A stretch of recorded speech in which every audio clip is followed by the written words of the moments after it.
bonjour, je suis Axel Delus, président de la CS de Lyon. J'ai grand plaisir à vous recevoir aujourd'hui pour un nouveau rendez-vous de la CS de Lyon, webinaire à votre destination exclusive.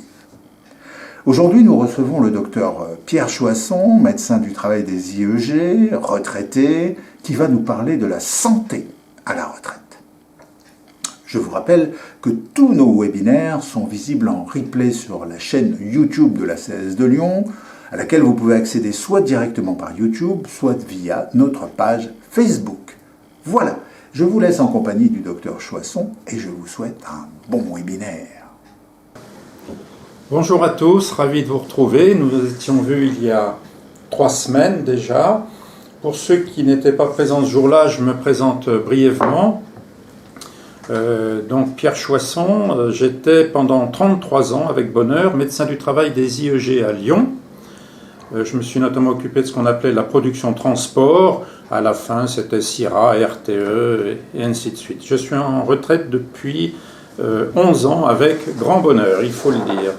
Alors, la santé à la retraite, la santé, c'est pas une fin en soi. C'est pas je suis en bonne santé, c'est tout simplement que si vous êtes en bonne santé à la retraite, eh bien vous pourrez en profiter bien mieux plutôt que de courir les médecins et les hôpitaux. Alors la très bonne nouvelle, c'est que la santé à la retraite dépend principalement de vous et peu de votre médecin. Ça tombe bien, les médecins, il y en a de moins en moins. Et donc c'est à vous de gérer ce capital santé pendant les 30-40 ans que va durer votre retraite. C'est tout simplement un MBA qui vous attend. MBA, il faudrait dire plutôt. Manger, bouger, aimer. Si vous mangez correctement, si vous bougez bien et si vous aimez, si vous êtes aimé, eh bien la retraite se passera en bonne santé et dans le bonheur absolu. Alors, on détaille un petit peu tout ça. Manger. À la retraite, pour ceux qui n'y sont pas encore, vous verrez qu'on retrouve le temps de manger, notamment sur le repas méridien. On ne mange pas sur le pouce, comme c'est souvent le cas maintenant sur le lieu de travail. Et franchement, il faut dire les choses, notamment dans notre région lyonnaise, bien manger doit rester un plaisir. Et notamment, si vous pouvez le partager, c'est encore mieux. Vous aurez le temps de faire votre marché, vous aurez le temps de préparer votre repas de midi. Tout ça, c'est un vrai bonheur. Alors attention, on a culturellement tendance à des excès alimentaires. Notamment en France, on aime bien tout ce qui est graisse, tout ce qui est bien gras. Et puis, il y a aussi un phénomène assez nouveau qui arrive dans notre alimentation. Il y a des excès de sucre qui ne sont pas forcément une très bonne chose pour la santé à terme. Les graisses, je vais vous donner un devoir à la maison. Alors, je ne vais pas le corriger, vous le corrigerez tout seul. Essayez de passer une semaine sans manger du fromage. Tu l'as fait, Axel? Non, peut-être pas encore. Je n'ai pas réussi. Oui, voilà. Pesez-vous avant, pesez-vous après. Vous allez perdre 1 kilo. Ça ne veut pas dire que vous ne pourrez plus jamais manger de fromage, mais ça veut dire que c'est quand même très riche en graisse. Donc, pensez à faire un peu attention. Ça, c'est donc manger. Alors, MBA, on a dit manger, bouger, aimer. Bouger, il faut bouger à la fois le corps et la tête. Alors, franchement, pendant toute ma carrière, je n'ai entendu que ça quand je disais aux gens « Est-ce que vous faites du sport ?» La plupart du temps, vous aviez un alibi en béton. Vous me disiez « J'ai pas le temps, docteur. J'aimerais bien, mais j'ai pas le temps. » Ouais, enfin bon. Là, vous pourrez plus dire « J'ai pas le temps à la retraite, franchement. » Il faut bouger au moins 30 minutes par jour. Vous connaissez ce slogan, manger, bouger. 30 minutes continue, attention, c'est pas 3 fois 10 minutes. Il faut vraiment, pour que le bénéfice soit là, de bouger 30 minutes. Marchez, faites de la gym, comme le diapo le montre, la natation, le jardinage, le bricolage. Finalement, tout ce qui... Il faut que ça vous plaise, parce que si ça ne vous plaît pas, ça durera 15 jours, point barre. On a la chance d'habiter une grande métropole où il est assez facile de se déplacer en transport en commun, marcher, prenez les transports en commun, le vélo, bientôt il n'y aura plus que des vélos dans Lyon, vous le savez. Enfin voilà, donc n'hésitez pas à bouger, et pourquoi pas à bouger à plusieurs. Tout simplement parce que ça vous permettra de vous motiver. Si vous êtes tout seul, on a toujours un bon prétexte pour rester chez soi. Alors que si vous êtes plusieurs, vous pourrez vous motiver les uns les autres, ou les unes les autres. Alors oui, on n'a pas tout à fait 20 ans, hein, vous l'avez bien compris. Donc il faut que cette activité physique, elle soit adaptée, bien sûr, à votre condition physique. Essayez pas de faire le triathlon ou le Lyon Urban Trail tout de suite. Hein. Vous allez mourir sur les pentes de Fourvière, ce serait quand même dommage. Voilà. Bonne nouvelle, je ne sais pas si vous avez ça en tête, à la retraite, les tendinites diminuent. Hein. Sans doute parce qu'il y a moins de stress à la retraite. Hein. Donc, ça ne veut pas dire qu'elles disparaissent totalement, mais il y a moins de lombalgie, il y a moins de problèmes de canal carpien, d'épaule, de coude. Oui, oui, c'est un vrai bonheur d'être en retraite. Alors, dans le cartouche de droite, que je distingue peu, moi, mais vous voyez tous les avantages que le sport amène à l'organisme et donc à la santé. Une des choses les plus récemment prouvées scientifiquement, c'est que l'activité physique va vous protéger les neurones et va vous protéger du vieillissement cérébral accéléré. Ça prévient ou ça ralentit l'apparition, par exemple, des maladies neurodégénératives, sans doute par l'oxygénation qu'amène l'activité physique, l'oxygénation cérébrale. Donc n'hésitez pas, bougez, bougez, bougez. Bougez le corps, mais bougez la tête. Comme je l'ai marqué, faites tourner votre disque dur. Ou ce qu'il en reste. Oh, normalement, à votre âge, il doit en rester pas mal quand même dans le disque dur. Pratiquez des activités intellectuelles, c'est important. Là encore, toutes les études scientifiques montrent que plus on fait bouger sa tête, plus on fait travailler son cerveau, plus longtemps il mettra à vieillir en fait. Hein. Ça retarde le vieillissement cérébral et là encore les maladies neurodégénératives, style Alzheimer ou autre. Vous retrouvez du temps et très souvent, c'est ce qui nous manquait quand on aimait la lecture. On n'avait pas le temps de lire, peut-être en vacances, peut-être dans un week-end prolongé comme récemment pour certains. Là, vraiment, vous pourrez retrouver le temps de lire, de partager, pourquoi pas avec d'autres ou tout seul, des jeux de cartes, des jeux de l'esprit, sudoku, mots croisés et toute la bande. Et, notamment à Lyon, il y a des tas de possibilités. Reprendre des études, pourquoi pas. Hein, il y a beaucoup d'organisations d'études pour reprendre les études de manière tout à fait gratuite dans Lyon. Pourquoi pas pratiquer une activité artistique, hein. Le théâtre, le théâtre par cœur, par exemple, hein. La peinture, la musique, en fait, il faut vraiment que votre cerveau y tourne. Hein.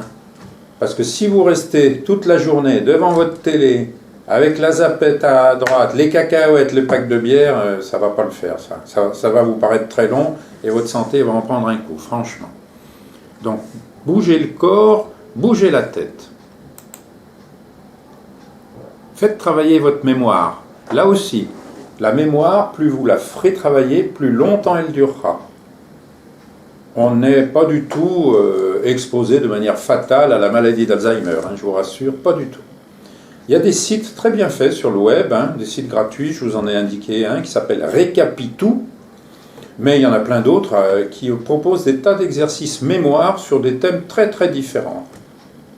Alors oui, bien sûr, quand on s'aperçoit qu'on a de vrais soucis de mémoire, il faut aller consulter. Mais très souvent, dans ces cas-là, c'est l'entourage du patient qui signale qu'il y a quelque chose qui se passe. Ce n'est pas forcément le patient lui-même. À Lyon, sachez qu'il y a des consultations dédiées à la mémoire. Il y en a une tout à côté, là, à l'hôpital des Charpennes, qui est un hôpital des hospices civils de Lyon. Et puis il y a aussi une consulte mémoire à l'hôpital de Fourvière aussi, sur la colline, là, qui est un hôpital gériatrique. Très franchement, la plupart du temps, ces consultations mémoire, elles sont là pour rassurer les inquiets, qui pensaient que ça y est, c'était l'Alzheimer et les carottes étaient cuites. En fait, non. Vous et moi, on a des problèmes de mémoire, mais qui ne sont pas propres à notre génération, qui sont liés au fait que nous sommes saturés en permanence d'informations dans notre société moderne. Par le web, par le téléphone mobile, Axel par exemple, par les réseaux sociaux, par que sais-je encore, en fait, des tas de choses qui nous polluent et qui fait qu'on ne peut pas faire rentrer et mémoriser les informations qu'on souhaiterait mémoriser. C'est plutôt une saturation cérébrale qu'une baisse de la mémoire. Hein. Manger, bouger, aimer, MBA. On en a parlé longuement il y a 3 semaines dans le webinaire. On réévoquera ça assez rapidement, du coup. Surtout, ne restez pas seul. Alors, évitez le surmenage aussi. On voit des grands-parents surmenés, notamment par la garde des petits-enfants. On en a parlé la dernière fois, ça. Faites gaffe de ne pas vous laisser enchaîner par ces obligations familiales, personnelles et autres. Bien sûr qu'il faut voir votre famille, vos amis, retrouver des amis, participer aux activités de la CAS. C'est là où je fais un placement de produits pour Axel, voilà. Notamment les activités dédiées aux pensionnés. Vous engagez pourquoi pas dans une association. On a parlé de tout ça la dernière fois, on va passer brièvement, rapidement, pardon. Ah, alors ça, je tiens absolument à vous en parler. Parce que c'est un des grands tabous de notre société française, là, le sexe, la sexualité. La sexualité des seniors, ça n'existe pas, ou ça ne devrait pas exister, tout juste si c'est pas une honte. Hein. Mais enfin, il faut arrêter, quoi. Avoir une sexualité à la retraite est tout à fait normal et bénéfique.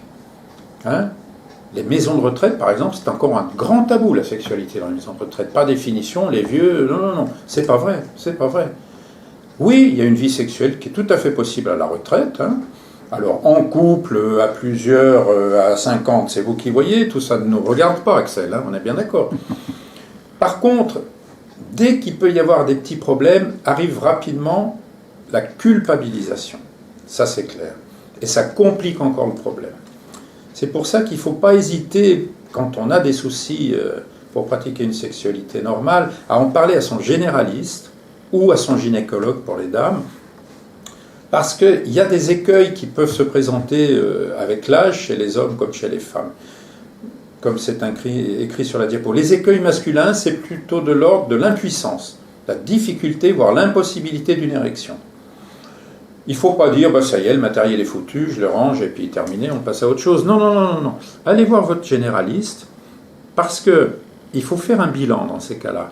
Des troubles de l'érection peuvent être en relation avec une hypertension artérielle, avec des problèmes de prostate, avec des problèmes d'athérosclérose, avec un diabète qui démarre. Donc, ça peut cacher quelque chose qui, si on le traite, amènera une amélioration de l'érection. Donc, en fait, ça peut être un signe extérieur, si vous avez des soucis internes.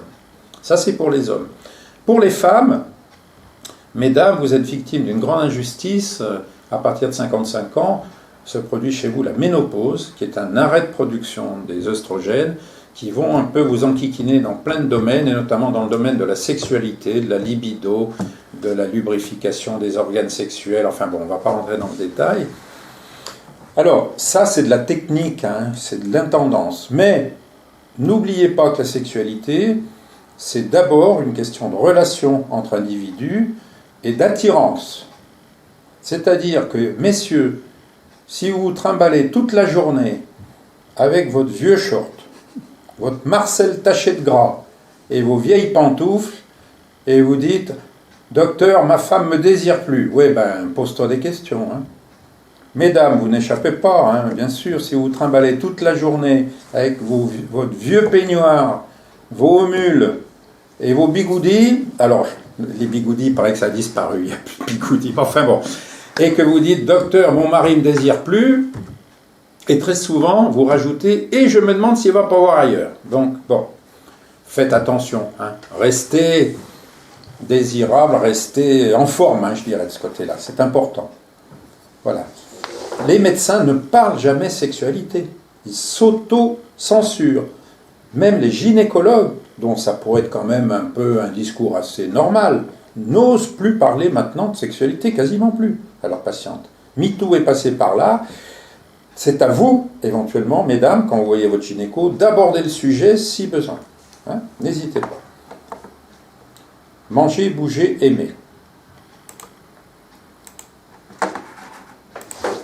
Alors, ça, c'est tout ce qui dépend de vous. Alors, bien sûr qu'il y a une part de suivi médical à la retraite, mais pas tant que ça. Franchement, pas tant que ça. La médecine du travail, pour ceux qui sont encore en activité, va vous abandonner lâchement, même en CET. Vous n'aurez pas de visite médicale en CET. On verra tout à l'heure que vous pouvez demander, avant de partir physiquement du travail, à une visite de fin de carrière. On en reparlera. Il faut vous trouver un généraliste, c'est parfois un peu parcours du combattant actuellement. Les généralistes, c'est comme tout le reste de la population, ils n'ont plus envie de trop travailler.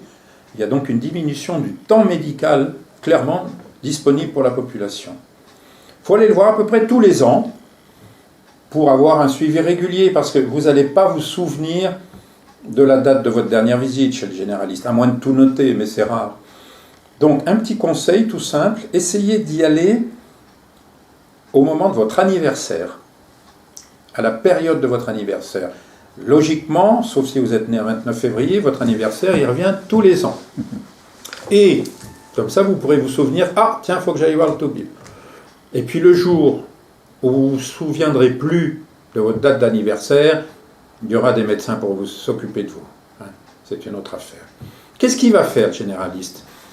Eh bien, il va vous surveiller un petit peu, vous ausculter, il va vous peser et il va, entre autres, mesurer la tension artérielle. C'est vraiment les deux choses principales. Et vous pourrez le faire chez vous aussi, ça. J'espère que vous vous pesez régulièrement. Et peut-être avez-vous acheté un petit tensiomètre pour vous mesurer la tension artérielle. Le poids, ah là là, on est dans une société où globalement, on est encore pour certains, pour la plupart d'entre nous, notamment dans les IEG, on a de quoi se nourrir. Et même des fois de quoi trop se nourrir. Vous qui avez fait votre carrière à EDF, on vous surveillait, on vous pesait. Avant c'était tous les ans, puis ça s'est un peu effiloché. Est-ce que vous savez que l'agent EDF, au cours de sa carrière, prend 1,5 à 1 kg par an? Comme le reste de la population française d'ailleurs, ce n'est pas spécifique à EDF. Des agents embauchés à 60 ans à 60 kg, finissaient à 90 ou plus. Et quand je leur disais leur poids d'embauche, ils me disaient « Vous êtes sûr que c'est mon dossier ? Vous êtes sûr ?» Eh oui, eh oui. Donc le poids, c'est important de se peser, c'est important de rester un poids stable. La tension artérielle, oui, ça aussi, il faut le contrôler. Quand elle est trop forte, on appelle ça l'hypertension artérielle, ça va user votre cœur et user vos artères, et notamment les artères du cerveau, ça peut parfois les faire péter et amener ce qu'on appelle des accidents vasculaires cérébraux. Donc, la meilleure prévention des accidents vasculaires cérébraux, c'est le contrôle de la tension artérielle. Pourquoi pas à l'aide de médicaments si besoin. Ça, c'est votre généraliste qui verra ça avec vous. Qu'est-ce qu'il va surveiller aussi, votre généraliste ? Il va contrôler, il faudra lui demander, de contrôler vos rappels de vaccins. Pour beaucoup d'unités IEG de la région lyonnaise, le médecin du travail ou l'infirmière du travail, quand elle vous voyait, faisait le point avec vous de vos vaccins pour vous dire « Ah ben c'est le moment du rappel ». Alors, bonne nouvelle, tout ça c'est allégé. En France métropolitaine, il faut simplement être vacciné contre la diphtérie, le tétanos et le polio. Une seule injection tous les 20 ans. Vous voyez, donc 25 ans, 45 ans, 65 ans. Voilà, à peu près l'âge où la retraite est là. Après, on revient à un rappel tous les 10 ans, parce qu'on sait que chez les personnes vieillissantes, l'immunité devient un peu paresseuse, en fait. Donc il faut reprendre les rappels décennaux. Et puis demandez bien au généraliste qui vous donne soit une petite carte de vaccin, soit un certificat avec le type de vaccin et la date. Vous pourrez prouver comme ça, en toutes circonstances, que vous êtes à jour de vos vaccins. Parce que il suffit que vous coupiez, que vous soyez recousu à l'hôpital, l'interne va vous dire « Vous êtes à jour de vos vaccins ?» Oui, oui, vous pouvez me le prouver. Eh bien non, parce que vous n'avez pas les papiers. Donc un conseil adapté aux porteurs de smartphones que vous êtes tous maintenant, demandez au médecin quand il vous fait le rappel un certificat, vous photographiez ce certificat et vous l'avez, avec votre smartphone, vous l'avez en permanence sur vous. Ça, c'est les vaccins de base quand on est en France métropolitaine. Si vous avez des questions sur les vaccins à l'étranger, parce que les pensionnés, ça voyage, Axel. Ah oui, puis ça voyage des fois très loin, et dans des pays où la santé, où l'hygiène est des fois un peu limite. Ça, c'est les vaccins à l'étranger. Il y a peut-être des questions, on y reviendra à la fin. Cette année, on va les emmener au Sri Lanka, ceux qui veulent. Alors voilà, le Sri Lanka, par exemple, c'est le moment de se poser la question, quels sont les vaccins nécessaires ou souhaitables quand on doit aller au Sri Lanka ? Tu mets l'info au congèle, on en parle tout à l'heure, à la fin. Je vous indiquerai 2 sites web très bien faits pour ça. Oui. Alors, en vieillissant, alors vraiment quand on arrive vers 80, 85 et plus, Il y a un vaccin anti-grippe que moi je recommande. C'est important parce que c'est quand même un mode important de dégrader la santé des personnes âgées, la grippe. Ça vous file vraiment un sacré coup de bambou. Les vaccins anti-Covid, vous avez vu que pour l'instant on est dans une période calme. Il y a eu pas mal de vaccins. Il y a eu les pour, les contre. Personnellement, j'étais plutôt pour. J'ai même été médecin vaccinateur. Bon, ça c'est à discuter avec votre généraliste. Voilà. Ah, oh là là, ah messieurs, on rentre, j'allais dire dans le dur, non c'est pas le cas, mais on rentre dans des problèmes délicats. La prostate, il faut la faire vérifier par le généraliste, il faut lui demander qu'il vous fasse un toucher rectal. Oui, c'est pas forcément une séance de plaisir, c'est indolore, c'est gratuit, et on peut très bien examiner la prostate. Alors, le médecin, pas vous, le médecin va pouvoir examiner votre prostate. Et ne faites pas faire, par pitié, de dosage de PSA à l'aveugle, c'est-à-dire si vous ne vous plaignez de rien, c'est pas la peine de vous faire un taux de PSA. L'Académie d'urologie ne cesse de le redire, et pourtant les médecins font le contraire. Il ne faut pas faire de dosage de PSA chez quelqu'un qui ne se plaint de rien. D'où le slogan PSA, c'est pas de symptômes, s'abstenir. Vous n'avez pas de symptômes de difficulté pour uriner, de douleur, de saignement en urinant, le toucher rectal suffit largement. Bon. Mesdames, je ne vous fais pas la réclame, vous êtes globalement toutes suivies par un ou une gynéco. Et vous savez que jusqu'à 75 ans, il faudra faire un dépistage du cancer du sein par mammographie tous les 2 ans. Si vous habitez dans le Rhône, l'ADEMAS, qui est une association qui travaille avec le Conseil général, vous le savez, vous envoie tous les 2 ans une invitation à passer une mammographie, 2 clichés, lus par 2 radiologues différents. Voilà, tous les 2 ans.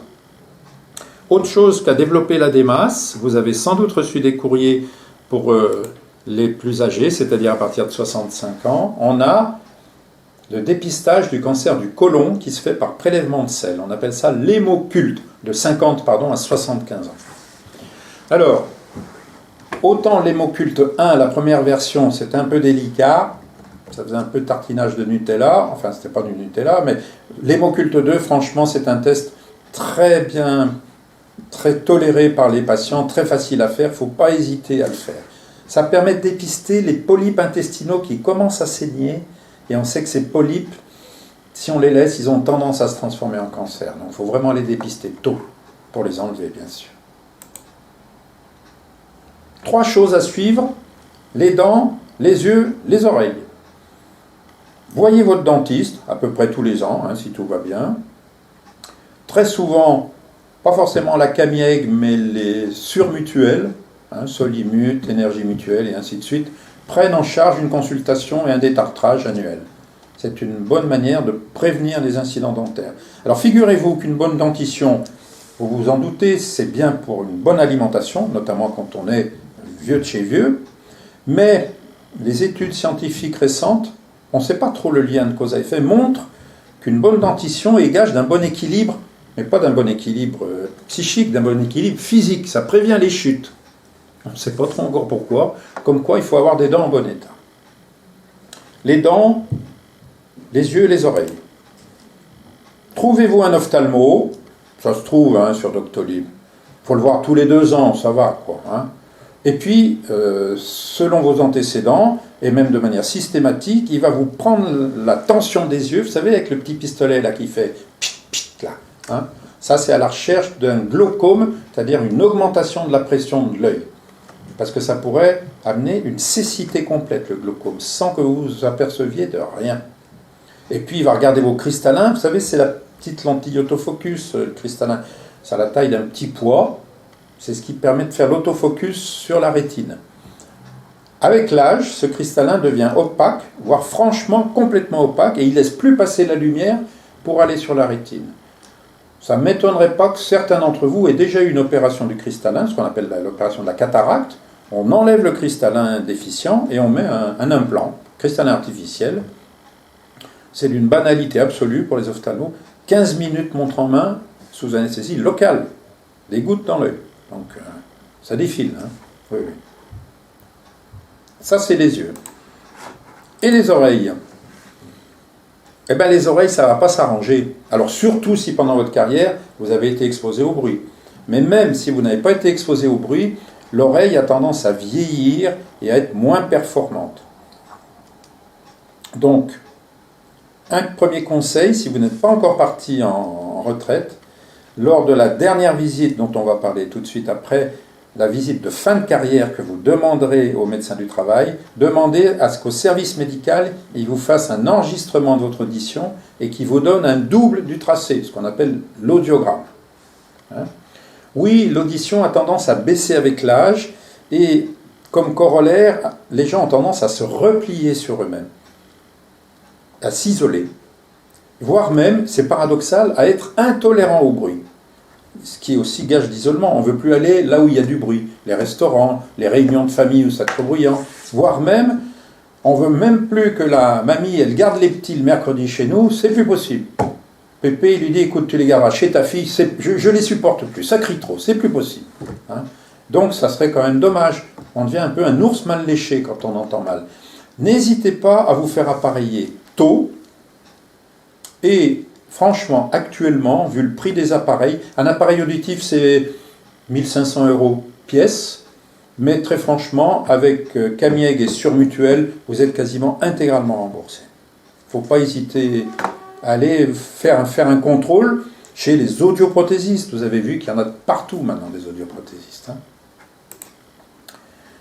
Alors, avant de parler de ce que va devenir votre dossier de médecine du travail quand vous partirez en retraite, ou ce qu'il est devenu pour ceux qui sont déjà partis en retraite, je rabâche, il faut demander absolument à être vu une dernière fois par votre médecin du travail.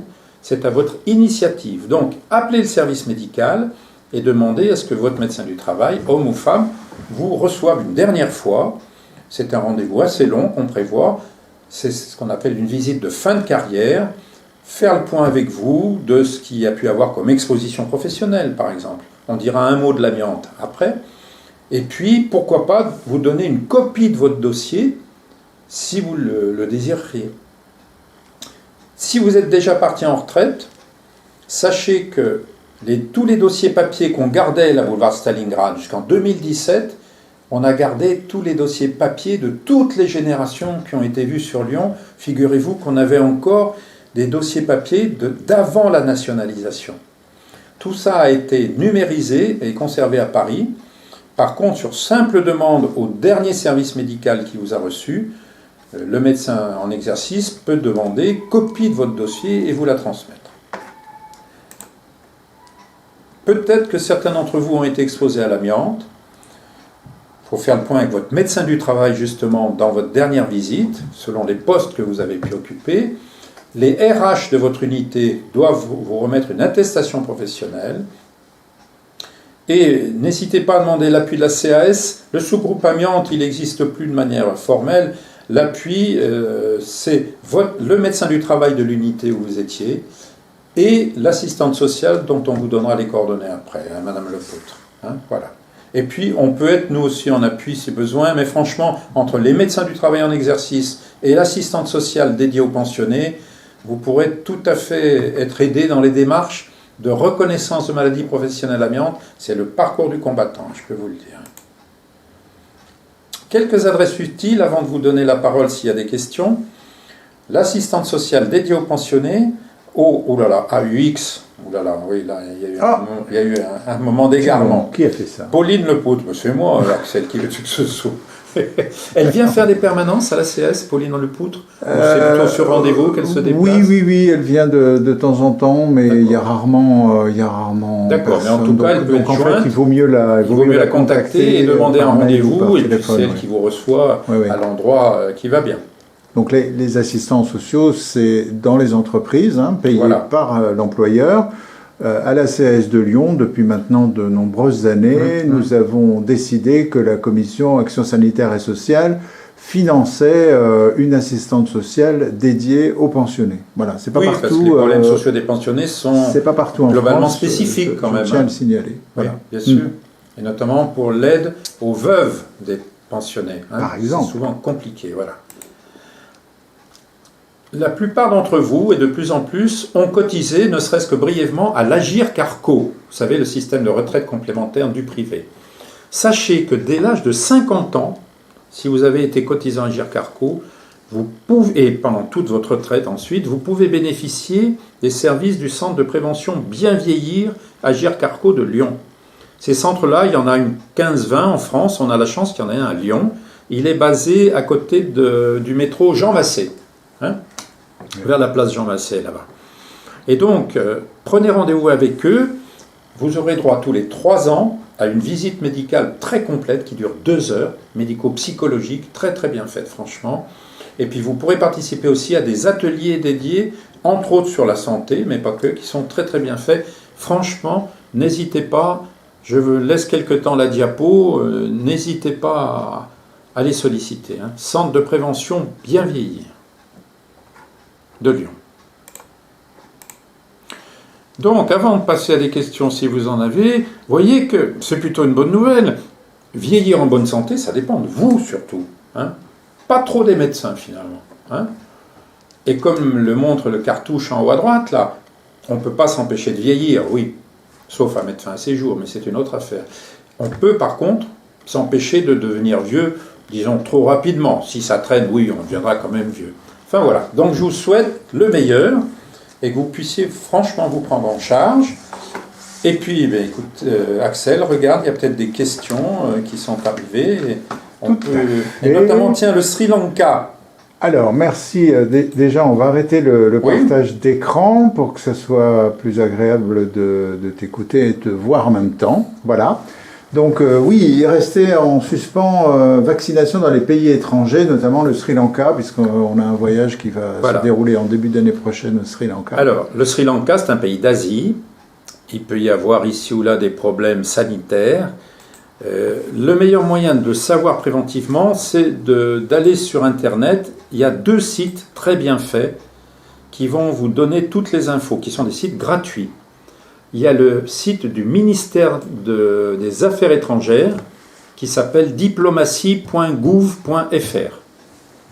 C'est le site de la diplomatie française. Sur ce site-là, tous les pays du monde sont détaillés et dans chaque pays du monde, il y a un onglet santé, sanitaire. Et ça vous donne, c'est rafraîchi quasiment en temps réel, ça. Hein. Et donc les équipes du Quai d'Orsay amènent des informations en continu sur quelle est la situation sanitaire au Sri Lanka 15 jours avant de partir, par exemple. Est-ce qu'il y a une épidémie de choléra? Est-ce qu'il y a telle ou telle chose? Et ça permet quand même de se prémunir. Donc diplomatie.gouv.fr, conseil aux voyageurs. Hein. Tapez ça sur votre moteur de recherche et vous allez aller voir les pays qui vous intéressent. Et puis, il y a un autre site très bien fait qui est le site du ministère de la Santé. santé.gouv.fr. Alors, vous allez taper sur votre moteur de recherche B comme Bernard, E comme Émile, H comme Henri. BEH, conseil voyageur.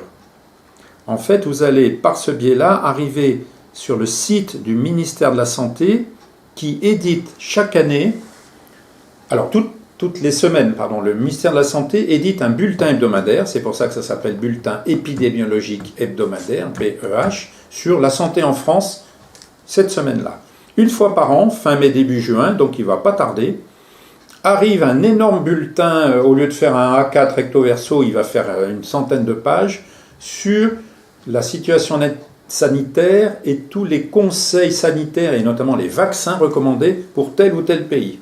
Hein, donc, n'hésitez pas à télécharger, c'est un PDF gratuit, hein, et puis vous allez voir le ou les pays, par exemple le Sri Lanka, qui vous intéressent.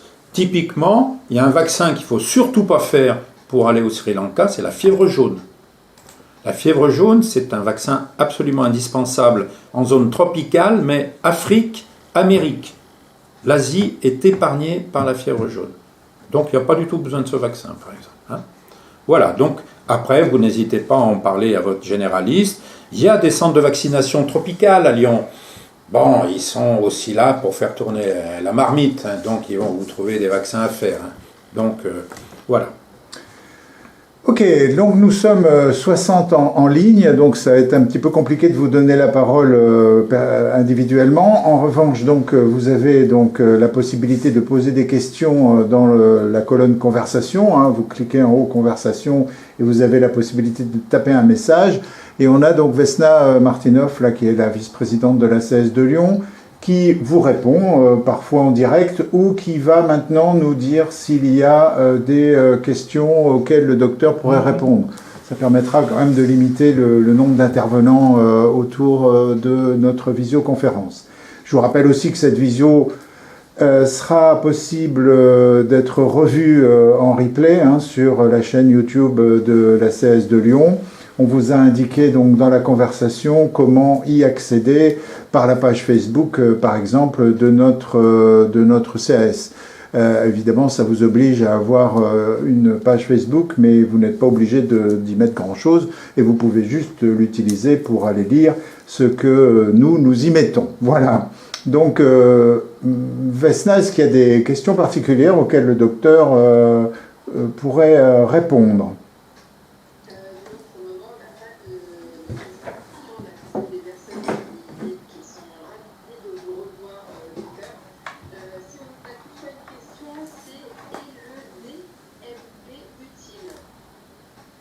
Je ne sais pas si ça vous parle, mais moi... Est-ce que vous pouvez, comme disaient les inconnus, vous pouvez répéter la question ? Le DMP. Est-ce que le D comme Dominique, M comme maman, P comme Patrick, utile ? Le dossier médical partagé ? Ah oui. Ah, ça doit être ça. Dossier médical partagé, oui. Franchement, les médecins ne l'utilisent pas tant que ça, hélas. Donc oui, ça serait une très bonne chose le DMP, mais franchement, il tarde à décoller. Il tarde à décoller. Par contre... Moi, je l'utilise, ça permet de conserver en tout cas tous ces documents. Oui, n'hésitez pas à le remplir vous de ce qui vous appartient et puis à encourager votre médecin à le faire. Mais c'est vrai que de plus en plus, les jeunes médecins sont maintenant très rodés à tout ce qui est informatique. Hein. Ils scannent tout se fait par informatique, mais notre culture française fait que ça tarde un petit peu à décoller quand même. Mais, par contre, c'est une bonne chose, bien sûr. Ça permet d'éviter des répétitions d'examens complémentaires, par exemple. À chaque fois où il y a un médecin, pof, on refait le même bilan. Et puis en plus, les bilans, ça a une utilité très limitée quand ils sont faits à l'aveugle. Hein. Voilà. Il y a par exemple, toute petite annexe sur le site des Hospices Civils de Lyon. Si vous avez affaire aux Hospices Civils de Lyon, il y a un site qui est dédié où le patient a accès à son dossier. Ça s'appelle MyHCL, mon HCL. Et là aussi, c'est une sorte de dossier médical partagé, mais interne aux Hospices Civils de Lyon, si vous voulez. Hein. Voilà. On a quelqu'un qui demande une précision par rapport au dossier médical. Est-ce que les urgences ont également accès au dossier médical ? Est-ce que les urgences ? Ah non. Vous savez, le droit français dit que le secret médical, il appartient au patient. Donc, en fait, votre dossier... alors, dossier médical partagé, vous voulez dire, ou le dossier de médecine du travail ? Oui, c'est ça, le dossier médical partagé. Ah, je pense, à partir du moment où effectivement... Oui, sans doute. Oui. Et ça me paraît une très bonne chose, ça, bien sûr. Oui.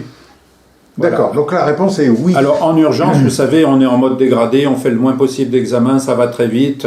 Très franchement, on n'est plus dans une gestion tranquille d'un patient qu'on reçoit sur rendez-vous, où on a le temps d'aller voir. Parfois, on gère les choses autrement, bien évidemment. Hein. Alors, on a une question, je vais la poser, Vesna, parce que ça peut te gêner, c'est concernant la prostate. Mais pas de tabou, Axel, pas de tabou. Donc, il y a une question qui dit, si j'ai bien compris, le test PSA ne permet pas d'échapper au toucher rectal à titre préventif. Alors, c'est plutôt l'inverse, donc d'ailleurs, si j'ai bien compris. En vous enfuyant, toujours échapper au toucher rectal, je vous rassure. Et puis, le médecin ne vous l'imposera jamais. Hein. Mais ce que je voulais dire, c'est que contrairement à beaucoup de choses ou beaucoup de situations où on vous fait dans un bilan standard, ah bah tiens, je vous rajoute et c'est gratuit, le taux de PSA alors que vous vous plaignez de rien, c'est une connerie, enfin pour parler poliment ça. Ça va vous amener pourquoi pas dépister des choses un petit peu anormales. Ah ben oui, et c'est quoi docteur ? Ah ben c'est peut-être un cancer de prostate et ça y est, les ennuis commencent là.